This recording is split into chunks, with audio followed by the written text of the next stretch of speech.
Bonjour à toutes et à tous et bienvenue sur Mikouba Télévision. Merci de vous joindre à nous pour ces 20 minutes d'échange.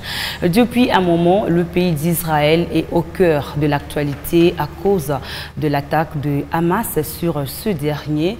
Alors, beaucoup de gens se focalisent à l'aspect politique de cette crise, mais tout en ignorant l'aspect prophétique, selon bien sûr le prophète Ézéchiel. Et aujourd'hui, on va essayer de discuter sur cette question. Est-ce que la guerre en Israël est un signal fort sur la fin des temps? Nous en parlons tout à l'heure avec un homme de Dieu, le pasteur Josué Chinabou, à qui nous disons bonjour pasteur. Bonjour madame. Et bienvenue. Merci. Merci de répondre favorablement à notre invitation.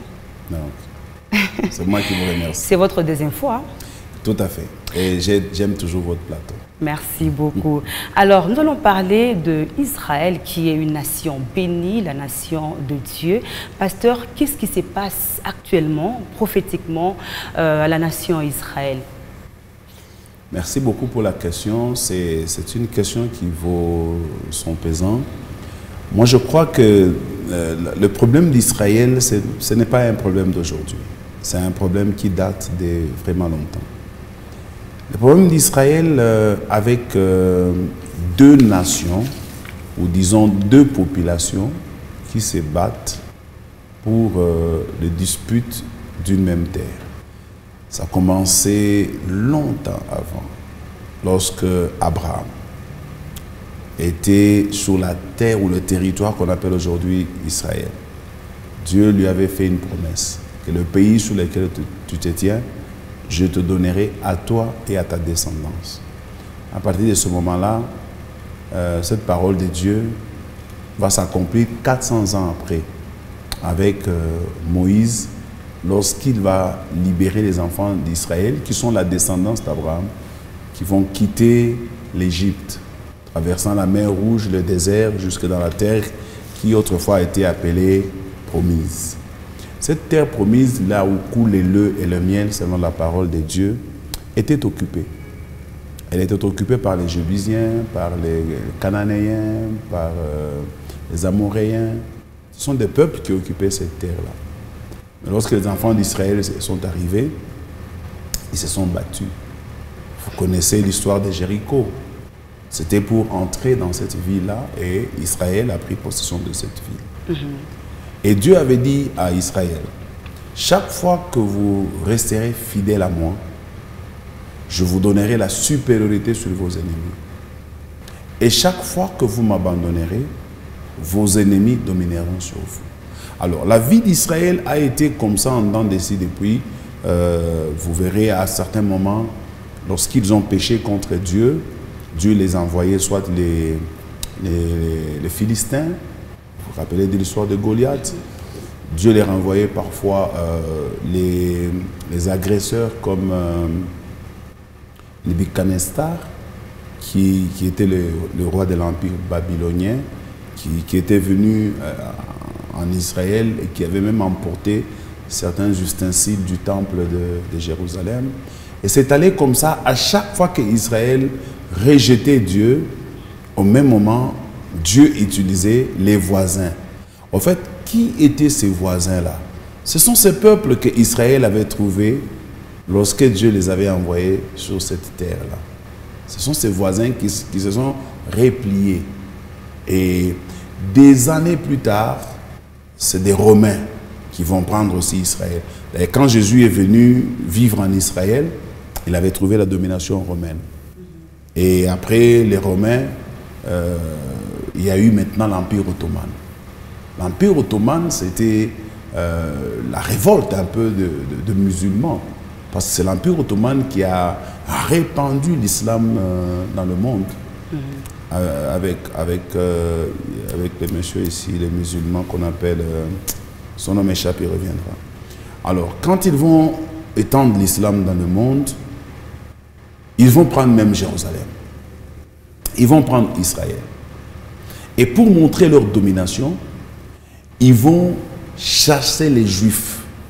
En parlant de ça, pasteur, est-ce que la guerre qu'il y a en Israël, on peut dire que c'est le début de la guerre de Gog et Magog, comme le prophète je vais en Ézéchiel arriver, le dit. soyez patient, je vais en arriver. Lorsqu'ils vont chasser les Juifs de la terre promise, les Juifs vont se retrouver dans les nations. Ils sont venus jusqu'ici chez nous au Congo. Il y en a qui sont partis aux États-Unis, d'autres sont partis en Russie, d'autres en France, d'autres en Grande-Bretagne, ils sont partis comme ça. L'Empire ottoman a installé l'islam. Ils ont détruit même le temple de Salomon sur le mont Moridja. Cela a été détruit. Et ils ont construit au-dessus un mosquée qu'on appelle le mosquée quelque chose comme ça. Alors, ils ont construit leur mosquée là-bas. Et plus tard, qu'est-ce qu'on va constater? Il y aura très peu de Juifs qui vont rester. À l'époque, on avait estimé la population juive, elle était à peu près de 70 000 personnes. C'était tellement insignifiant parce que le gros des Juifs avaient quitté, ils avaient fui. Vous vous rappelez avec Hitler, à un moment donné en Allemagne, il va commencer aussi à tuer les Juifs sous motif que c'était une race qui avait été à la base de la crucifixion de Jésus-Christ. On a appelé ça l'Holocauste. Et les chambres à gaz. Ils ont fui maintenant l'Allemagne. Ils se sont répandus partout. Vers les années 1920. À ce moment-là, la Grande-Bretagne a colonisé Israël. En colonisant Israël, la Grande-Bretagne a essayé tant soit peu de remettre Israël sur le territoire. Mais le territoire n'était plus appelé Israël. À l'époque, on appelait ça la Palestine. C'est devenu la Palestine, une histoire des Arabes carrément. C'est comme ça que vous trouvez les Arabes à Jérusalem et consorts. Mais, pour répondre maintenant à ta question, Dieu avait donné une prophétie qu'il arrivera un temps que vous verrez. Lorsque le figuier va commencer à reprendre les feuilles, ça sera un signe pour montrer que nous sommes au temps de la fin. C'est comme ça que depuis 1948, l'ONU a reconnu l'existence de l'État israélien.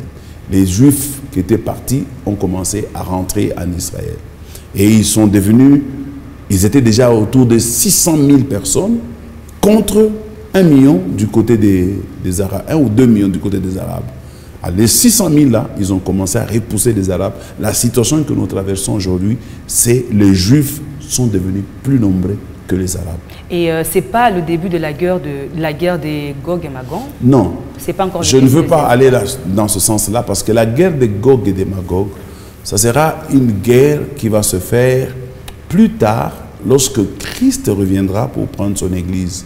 Ça veut dire à ce moment-là, il va d'abord prendre son église, il va l'amener avec lui au ciel. Christ ne va même pas descendre sur terre. C'est dans les airs qu'il va s'arrêter au son de la trompette. Ceux qui lui appartiennent vont le rejoindre. Et j'espère que vous et moi, nous serons là. Nous irons vivre avec Christ pendant 7 années au ciel. Et après les 7 années au ciel, Christ reviendra. Quand il reviendra, ça sera maintenant pour la guerre d'Armageddon. C'est là où il y aura la montagne, la grande bataille qu'on appelle la bataille des Gog et des Magog. C'est une bataille dans la guerre d'Armageddon. Alors Dieu a dit dans sa parole, c'est lui qui va toucher Israël, touche à Dieu. Et il a même ajouté, il est allé loin en disant que Israël est la prunelle de mon œil. Est-ce qu'on peut dire que Hamas a heurté quelque part à la parole de Dieu? Bon, c'est la compréhension que beaucoup de nations ont aujourd'hui. Vous savez qu'aujourd'hui, quand vous prenez les États-Unis, leur fondement, c'est la parole de Dieu.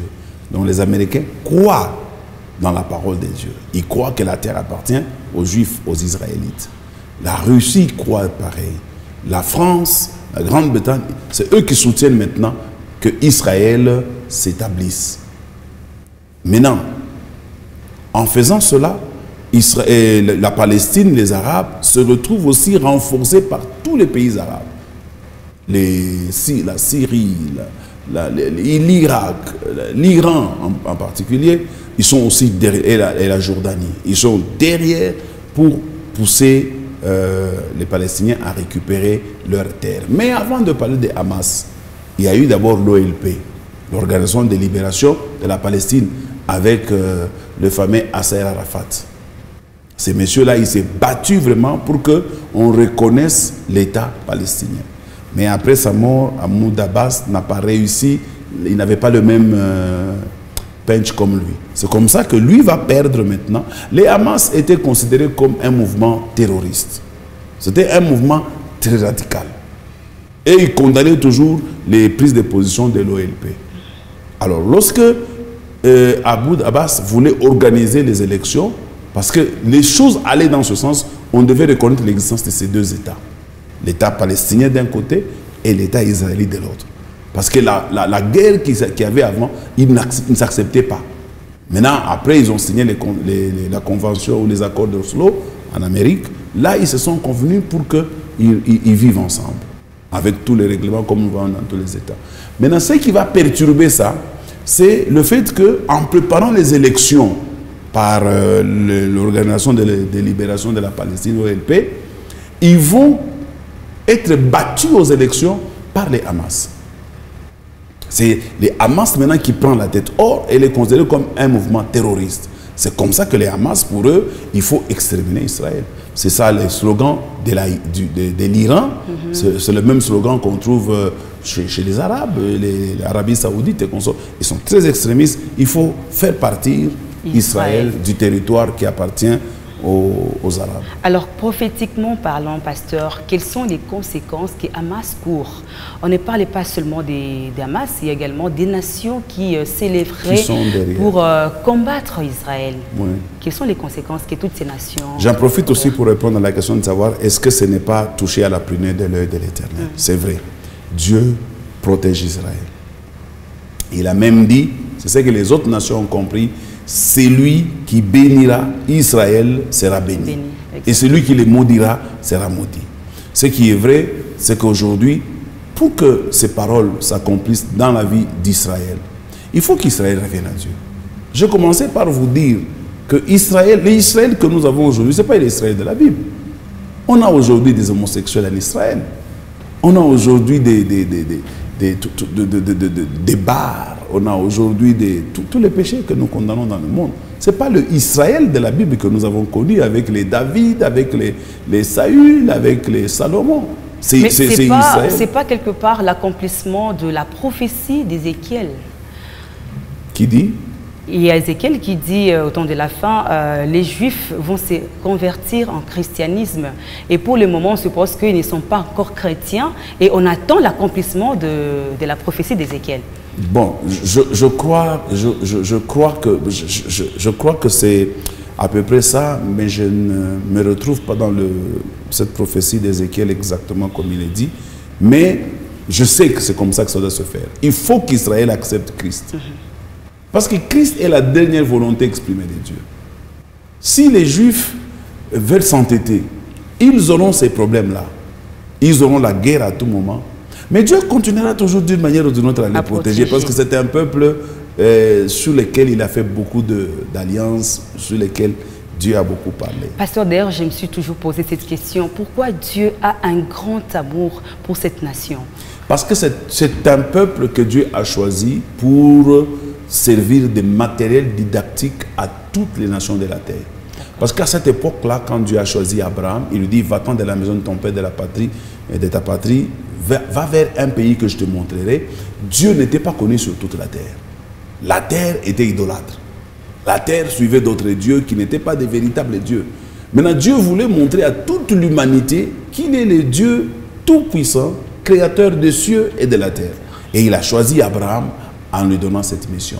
D'Abraham à Isaac, d'Isaac à Jacob, de Jacob à Moïse. Et ils sont allés en Égypte, de l'Égypte. Ils sont revenus juste avec l'intention. Regarde les miracles que Dieu faisait avec ce peuple-là. Juste pour nous enseigner, nous autres, les nations, les païens, que le vrai Dieu, le seul Dieu qui peut sauver, c'est celui que Abraham nous annonçait. C'est comme ça que nous l'appelons les dieux d'Abraham, d'Isaac et de Jacob, les dieux d'Israël. Alors, c'est par lui que nous avons reçu le salut. Rappelez-vous de Jésus avec la femme samaritaine. Qu'est-ce qu'il va dire? Le salut vient des Juifs. Jésus a dit ça. Le salut vient des Juifs. Donc, nous sommes sauvés par ces peuples-là. C'est comme cela que la plupart des pays, notamment le Congo, a pris position par rapport à ça. Exactement. Et en soutenant Israël.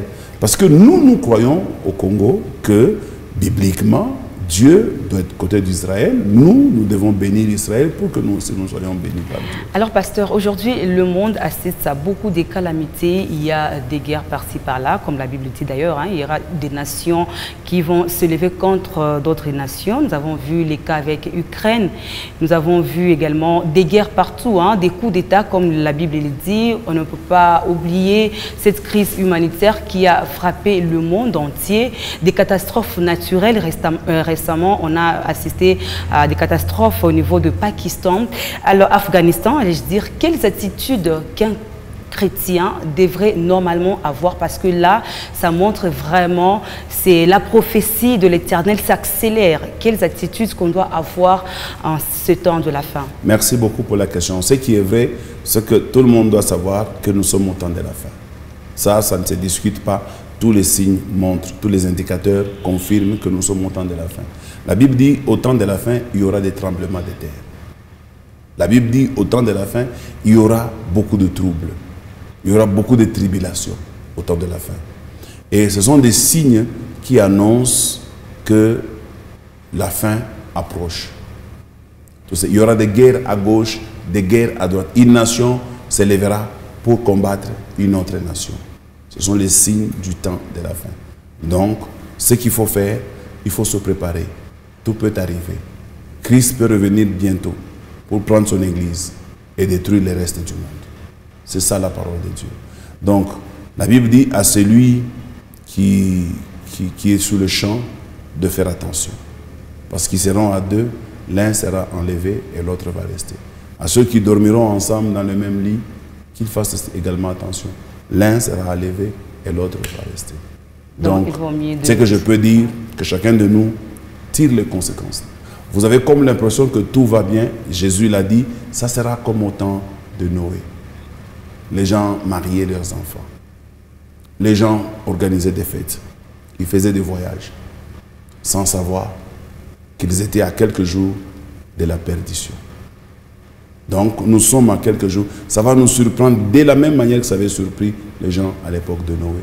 Devons-nous tous nous laisser emporter par le train de ce monde? La Bible dit, ne vous conformez pas au train de ce monde, car ce monde est en perdition. Que nous devons être transformés par le renouvellement de l'intelligence. J'invite à tout le monde de recevoir le Seigneur Jésus-Christ. J'invite à Israël de reconnaître Jésus comme Seigneur et Sauveur. D'accord. Pasteur, tout à l'heure, vous avez paraphrasé la parole de Dieu qui dit « Celui qui bénira Israël sera béni ». On ne peut pas quand même finir cette émission sans pour autant que vous puissiez donner une parole de bénédiction pour Israël. Israël est pour nous un peuple béni. Israël nous a beaucoup appris. Israël nous a montré que quel que soit ce que nous traversons aujourd'hui, Dieu existe. Que Dieu est capable de nous sauver, de nous guérir. Dieu est capable de régler tous nos conflits, nos problèmes. Israël nous a montré qu'avec Dieu, nous ferons des exploits. Je dirais encore qu'Israël nous a appris par la bouche de David, l'homme selon le cœur de Dieu, que Dieu doit être notre berger. Et s'il est notre berger, il va nous conduire dans des verts pâturages. Merci, pasteur. Il va nous conduire vers des eaux paisibles. Merci beaucoup, il va pasteur. nous conduire sur les sentiers de la justice. Merci. Et il va dresser une table en face de nos adversaires. Il va oindre d'huile notre tête. Et notre coupe va le déborder. bonheur et la grâce nous accompagneront tous les jours. Merci, pasteur. C'était un grand plaisir de partager ce plateau encore avec vous, mesdames et messieurs. C'est donc par là que prend fin ce numéro. On se prend rendez-vous la semaine prochaine. D'ici là, portez-vous bien et au revoir.